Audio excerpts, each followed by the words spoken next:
ఐక్యత ఎస్సీకరణ వర్గీకరణకు వ్యతిరేకంగా ఈ ధర్నా చేస్తున్నాము. జై మాల, జై మాల, జై మాల, జై మాల, జై మాల, జై జై మాల, జై మాల, జై జై మాల. ఎస్సీ వర్గీకరణ ఆపాలి.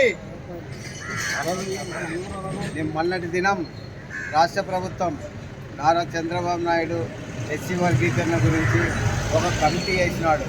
ఆ కమిటీకి ఈరోజు ఆ కమిటీ ఉషా మెహ్రా కమిషన్ ఇంతకుముందే 15-20 ఏళ్ల కింద ఉషా మెహ్రా కమిషన్ ఎస్సీ వర్గీకరణ చెల్లదని కూడా ఆ రోజు 8 మంది రిటైర్డ్ జడ్జీలతో కూడిన ఒకటి కమిషన్ వేసినారు.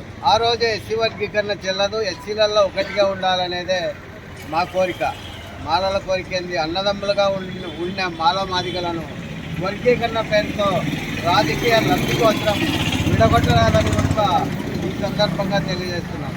దయచేసి ఇంకా చంద్రబాబు నాయుడు అయితేనేమి పార్లమెంట్లో ఎస్సీ వర్గీకరణ గురించి పార్లమెంట్ ఆమోదముద్ర వేయాలి. 341 యాక్ట్ ప్రకారం పార్లమెంటులో ఆమోదముద్ర వేయాలి. రాష్ట్రాలకు ఇది వదిలేస్తున్నానని ప్రధానమంత్రి గారు మోడీ గారు చెప్పడం కూడా ఇది హాస్యాస్పదంగా ఉందని మేము ప్రధానమంత్రి కూడా ఈరోజు మాల మహానాడు నాయకులుగా ప్రశ్నిస్తున్నాం. ఇది మంచి పద్ధతి కాదు. దళితులను ఒకటిగా ఉన్న దళితులను విడగొట్టాలని చూడడం బాగలేదని కూడా ఈ సందర్భంగా మేము ప్రభుత్వాలనైతేమి కేంద్ర ప్రభుత్వాన్ని ఖచ్చితంగా ప్రశ్నిస్తున్నాం.